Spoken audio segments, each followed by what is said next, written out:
নমস্কার বন্ধুরা, তাহলে চট করে দেখে নেব আর একটা প্রবলেম স্টেটমেন্ট এবং সেটাকে কিভাবে সলভ করতে পারি। প্রবলেমটাকে প্রথমে পড়ে দিই। দেয়ার আর n stairs. A person standing at the bottom wants to reach the top. The person can climb either one stair or two stairs at a time. Count the number of ways the person can reach the top. তার মানে কি, আমার কাছে n খানা সিঁড়ি আছে আর একজন ব্যক্তি একবারে হয় একটা নয়তো দুটো করে সিঁড়ি চড়তে পারে। সে কত রকম উপায়ে এখানে সিঁড়ি চড়বে? তো এইটার ফিক্সড অ্যালগোরিদমটা কি হতে পারে সেটা বার করার আগে আমাকে যেটা করতে হবে, আমাকে এর ডিফারেন্ট ভ্যালুর জন্য ব্যাপারটাকে একটু দেখতে হবে। এই প্রবলেমটা খুব ইম্পর্টেন্ট, কারণ এই প্রবলেমটা শুধু কম্পিটিটিভ কোডিং এ নয়, এটা 2021 সালে যে লাস্ট ইউজিসি নেটটা হলো সেখানেও কিন্তু এই প্রশ্নটা এসেছিল। তো এটাকে আমরা একটু দেখবো।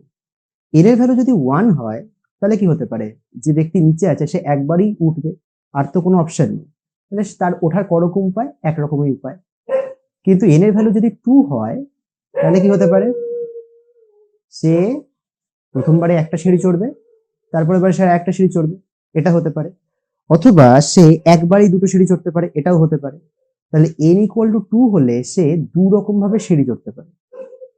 n ইকুয়াল টু 3 হলে কি হবে, সে একটা একটা একটা করে সিঁড়ি চড়তে পারে, বা প্রথমবারে দুটো সিঁড়ি চড়ে দ্বিতীয়বারে একটা সিঁড়ি চড়তে পারে, বা প্রথমবারে একটা সিঁড়ি চড়ে দ্বিতীয়বারে দুটো চড়তে পারে, এটাও সম্ভব। আচ্ছা, n ইকুয়াল টু 4 হলে কি হবে, এক এক এক এক এটা হতে পারে, বা 2 1 1 এটা হতে পারে, 1 2 2 এটা হতে পারে, বা আমার আচ্ছা 1 2 2 হবে না, সরি 1 2 1 হতে পারে, বা 1 1 2 হতে পারে। আচ্ছা, আর কিছু হতে পারে, আর 2 2 হতে পারে। তাহলে n ইকুয়াল টু 4 এ কটা অপশন হলো, 1 2 3 4 5, সে 5 রকম উপায়ে চারটে সিঁড়ি চড়তে পারে। এবার যদি n এর ভ্যালু 5 হয় তাহলে কি হতে পারে, 1 1 1 1 1 হলো, বা এরকম হতে পারে 2 1 1 1 1 2 1 1 1 1 2 1 এটা হতে পারে। আর একটা হতে পারে 1 1 1 2, এরকম গল্প হতে পারে।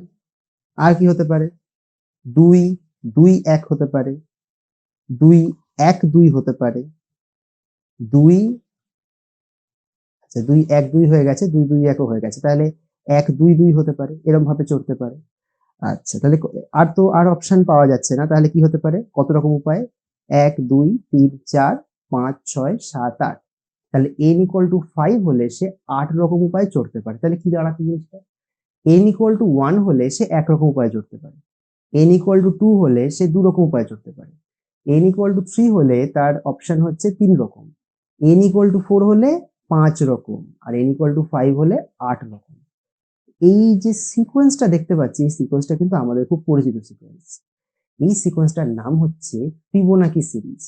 লক্ষ্য করে দেখবো, ফার্স্ট দুটো টার্ম 1 আর 2 ফিক্স করে দেওয়া আছে, তারপরের টার্মটা কিভাবে আসছে, 1 প্লাস 2 করে 3, এবার তারপরের টার্মটা কি আসছে, 2 প্লাস 3 করে এই 5, তারপরের টার্মটা 3 প্লাস 5 করে এই আসছে 8।